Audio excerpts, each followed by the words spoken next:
नमस्कारम। भूखी मर जाऊंगी लेकिन बीफ में नहीं खाएगा। ദ കേരള സംഗി സ്റ്റോറി 2 ഇതിന്റെ ഒരു ട്രെയിലർ കണ്ട് ഇപ്പൊ ഈ ട്രെയിലറുമായി ബന്ധപ്പെട്ടിട്ട് സോഷ്യൽ മീഡിയ തുറന്നു കഴിഞ്ഞാൽ കേരളത്തിലെ ജനങ്ങൾ എടുത്തിട്ട് ഇങ്ങനെ കീറി ഒട്ടിക്കുന്ന ഒരു ട്രെയിലർ എൻ്റെ ലൈഫിൽ ഞാൻ കണ്ടിട്ടില്ല.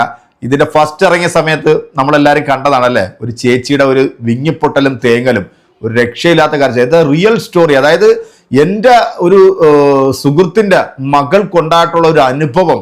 ആ ഒരു അനുഭവം നമുക്കൊന്ന് കേൾക്കണ്ടേ? ആ അനുഭവം ഒന്ന് കേട്ടതിന് ശേഷം സഹോദരി ഈ ഒരു ട്രെയിലർ കണ്ടിട്ട് ഇതിനെക്കുറിച്ചിട്ട് പറയുന്ന ഒരു വീഡിയോ നിങ്ങൾ ആരും കാണാതെ പോരുത്. നമ്മുടെ കേരളത്തിൽ ചില രാഷ്ട്രീയ താല്പര്യങ്ങൾ സംരക്ഷിക്കാൻ വേണ്ടി അല്ലെങ്കിൽ വോട്ട് ബാങ്ക് ലക്ഷ്യം വെച്ചുകൊണ്ട് ഇത്തരത്തിലെ പ്രൊപ്പഗണ്ടയായിട്ടുള്ള ചില മൂവികൾ സാധാരണ ഇറങ്ങാറുണ്ട്. ഈ അലി അക്ബർ എന്ന് പറയുന്ന ഒരു വേട്ടാവളിയെ നിങ്ങൾക്ക് ഓർമ്മയുണ്ടല്ലോ, ഇപ്പൊ രോമസിംഹൻ എന്നാണ് അവന്റെ പേര്.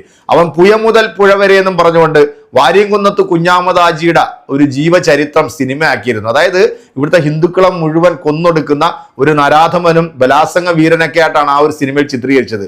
സത്യത്തിൽ ഈ കേരളത്തിലെ നല്ലവരായിട്ടുള്ള ഹൈന്ദവ സമൂഹം അത് പുറംകാലുകൊണ്ട് തട്ടിക്കളഞ്ഞു എന്ന് മാത്രമല്ല, ഈ പറയുന്ന അലി അക്ബർ എന്ന് പറയുന്ന ഈ രോമസിംഹൻ അന്ന് ഹൈന്ദവ സഹോദരങ്ങളിൽ നിന്നും കോടിക്കണക്കിന് രൂപ പിരിച്ചിട്ടാണ് അവൻ ആ ഒരു സിനിമ വെറും 25 ലക്ഷം രൂപയ്ക്ക് മൊബൈലിൽ ഷൂട്ട് ചെയ്തിട്ട് അവൻ തിയേറ്ററിൽ ഇറക്കിയത്. അതുപോലത്തെ പരമ ഊളകളുള്ള ഒരു നാട്ടിലാണ് നമ്മൾ ജീവിക്കുന്നത്. അപ്പൊ ഇതുപോലത്തെ ഈ അപരമത വിദ്വേഷം പുലർത്തുന്ന ഒരുപാട് സിനിമകൾ നമ്മുടെ കേരളത്തിൽ ഇറങ്ങാറുണ്ട്. പറയുന്ന കൂട്ടത്തിൽ ഞാൻ മറ്റൊരു കാര്യം കൂടെ പറയാനുണ്ട്. ഇപ്പൊ ആവിഷ്കാര സ്വാതന്ത്ര്യം എന്നൊക്കെ പറഞ്ഞ് ചില ആളുകൾ വന്ന് കുരയ്ക്കുന്നുണ്ട്. ഇതേ ആവിഷ്കാര സ്വാതന്ത്ര്യമായിരുന്നു ലാലേട്ടന്റെ എമ്പുരാൻ എന്ന് പറയുന്ന സിനിമ റിലീസ് ചെയ്തപ്പോഴത്തേക്ക് നമ്മൾ കണ്ടതല്ലേ, എന്തൊക്കെ കോലാഹലങ്ങളാണ് ഇവിടെ സൃഷ്ടിച്ചത്.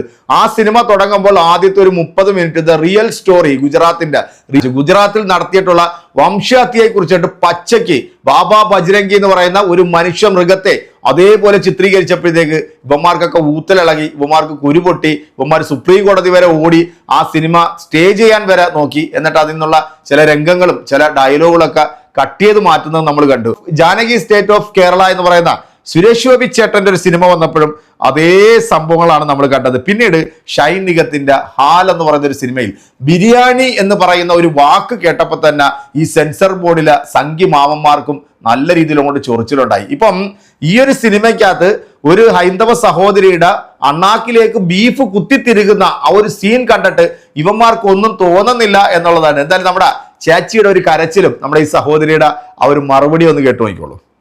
ഇതൊരു സ്റ്റോറി അല്ല, എൻ്റെ ഫ്രണ്ടിൻ്റെ മോളുടെ സ്റ്റോറിയാണ്. എനിക്ക് അനുഭവമുള്ളതാണ്. എനിക്ക് കണ്ടിട്ട് സഹിക്കാൻ പറ്റിയില്ല. അതുകൊണ്ട് ഇത് മാക്സിമം പബ്ലിസിറ്റി കൊടുക്കണം. ഇനിയത്തെ കാലത്ത് എല്ലാ പെൺകുട്ടികളും ഇത് അറിഞ്ഞിരിക്കണം. എല്ലാവരും അറിയണം. ഇത് നേരത്തെ തന്നെ ഇത് പബ്ലിസിറ്റി കൊടുത്തിരുന്നു എന്നുണ്ടെങ്കിൽ എൻ്റെ ഫ്രണ്ടിൻ്റെ മോൾക്ക് ഇത് സംഭവിക്കില്ലായിരുന്നു. അത്രയ്ക്ക് വിഷമമുണ്ട് എനിക്കിത് കണ്ടുകൊണ്ടിരുന്നത്. റിയൽ സ്റ്റോറിയാണ്, വെരി റിയാലിറ്റി, ഫുൾ റിയാലിറ്റിയാണ്. ഇതിന് ആരെങ്കിലും എഗൻസ്റ്റ് പറയുന്നു എന്നുണ്ടെങ്കിൽ അവർ കൾപ്രിറ്റ് ആണ്. അതുകൊണ്ടാണ് ഇത് എഗൻസ്റ്റ് പറയുന്നത്. ഇവിടെയുള്ള വർഗീയവാദികൾ എന്ന് പറയുന്ന ഈ ഇടതുപക്ഷവും വലതുപക്ഷവും ഒക്കെ ഉള്ളവർ ഈ സിനിമയ്ക്ക് എതിരായിട്ടാണ് പ്രവർത്തിച്ചുകൊണ്ടിരുന്നത്. നമ്മളെ വീട്ടിലുള്ള പെൺകുട്ടികൾ ഒന്നടങ്കം കുടുംബസമേതം ഒന്നടങ്കം കാണുന്ന ഒരു സിനിമയാണ്. ഈ സിനിമയിൽ തെറ്റായിട്ടൊന്നും സംഭവിച്ചിട്ടില്ല. മതേതരത്വം പുലർന്നുള്ള ആഗ്രഹത്തോടു കൂടി തന്നെയാണ് ഈ സിനിമ എടുത്തിരിക്കുന്നത്. ഈ സിനിമയ്ക്ക് എതിരെ തിരിഞ്ഞവർ എല്ലാം വിഡ്ഢികളായിട്ട് ഈ കേരളത്തിൽ അറിയപ്പെടുമെന്നുള്ളതാണ് എൻ്റെ അഭിപ്രായം. അപ്പൊ സംഘടി ചേച്ചിയും മറ്റേ ചാണക പൊട്ടൻ അണ്ണനും അണ്ടിമുക്ക് ശാഖയിൽ പോയിട്ട് അവിടുന്ന് അവർ പറഞ്ഞു കൊടുത്ത കേട്ടിട്ടാണ് വന്ന് ഈ കേരള സ്റ്റോറി സിനിമ കണ്ടിട്ട് ഇങ്ങനെ വിങ്ങിപ്പൊട്ടുന്ന ഹൃദയവുമായി നിന്നുകൊണ്ട് അവരാ പറഞ്ഞത്. അതായത് ഒരു സുഹൃത്തിന്റെ കുടുംബത്തിനാണ് അതുണ്ടായെന്നാണ് പറഞ്ഞത്. ഇനി ചേച്ചിയുടെ കുടുംബത്തിൽ തന്നെ ആണോ ഇത് ഉണ്ടായെന്നുള്ള അറിയത്തില്ല. ഇനി അതുകൊണ്ടായിരിക്കും ചിലപ്പോൾ അത്രത്തോളം ഫീലിംഗ് ചേച്ചിക്ക് ഉണ്ടായെന്ന് തോന്നുന്നു അല്ലേ. എന്തായാലും ഇതൊക്കെ നമ്മുടെ കേരളത്തിലാണല്ലോ. ഇനി വേറൊരു കേരളം ഉണ്ടോ? ഈ കുട്ടി പറയുന്നത് കേട്ടോ.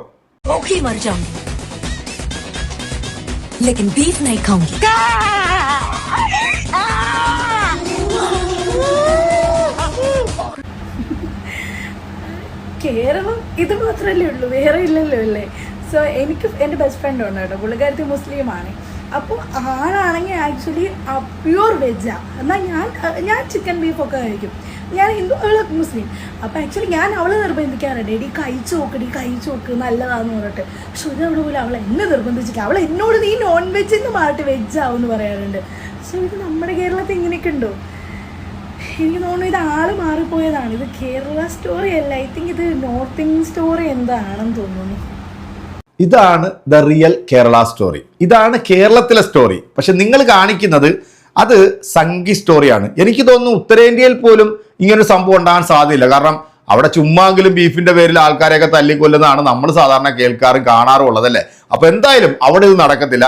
ഇനി വേറൊരു കേരളം ഉണ്ടോ ഇല്ലെന്ന് പോലും നമുക്കറിയത്തില്ല. കേരളത്തെ അപമാനിക്കാൻ വേണ്ടി സംഘിയോളികൾ എടുത്തിട്ടുള്ള സിനിമയ്ക്കെതിരെ നല്ല ഹൈന്ദവ സഹോദരങ്ങൾ ഇപ്പൊ കോടതിയിലേക്ക് പോയിട്ടുണ്ട്. കാരണം കേരളത്തെ മാത്രമല്ലോ അപമാനിച്ചിരിക്കുന്നത്, കേരളത്തിലെ ഹൈന്ദവനെയും ക്രൈസ്തവനെയും മുസൽമാനെയും മൊത്തത്തിൽ അവഹേളിക്കുന്ന തരത്തിൽ, ഈ മതങ്ങളെ തമ്മി തല്ലിക്കുന്ന തരത്തിലുള്ള ഇത്തരം പ്രൊപ്പഗണ്ട മൂവികൾ ഒരുക്കുന്ന ഇതുപോലുള്ള വേട്ടാവളിയൻ നാറികളൊക്കെ തൂക്കിയെടുത്ത് അകത്താക്കാനുള്ള ഒരു സംവിധാനവും നമ്മുടെ നാട്ടിൽ ഇല്ലാണ്ടായി പോയി. കാരണം ആവിഷ്കാര സ്വാതന്ത്ര്യമാണല്ലോ അല്ലെ. ഒരു കാര്യത്തിൽ മാത്രം ആവിഷ്കാര സ്വാതന്ത്ര്യം പറയും, മറ്റൊരു കാര്യത്തിൽ ആവിഷ്കാര സ്വാതന്ത്ര്യം നിഷേധിക്കുന്ന ഒരു നാട്ടിലൂടെയാണ് നമ്മളിപ്പം ജീവിക്കുന്നത്. എന്തായാലും എൻ്റെ പ്രിയപ്പെട്ട പ്രേക്ഷകരെ, സംഭവം മറ്റേതങ്ങ് എയറിലോട്ട് പോയിട്ടുണ്ട്. ഇനിയിപ്പോൾ എന്തായാലും നമുക്ക് സിനിമ എന്താണ് എന്നുള്ളതുകൂടെ ഒന്ന് കാത്തിരുന്ന് കാണണം. എന്തായാലും നിങ്ങൾക്ക് ഈ വീഡിയോ ഇഷ്ടപ്പെട്ടുണ്ടെങ്കിൽ നിങ്ങളുടെ വിലയേറെ അഭിപ്രായം കമന്റുകളിലേക്ക്. അടുത്തൊരു വീഡിയോ കാണാം.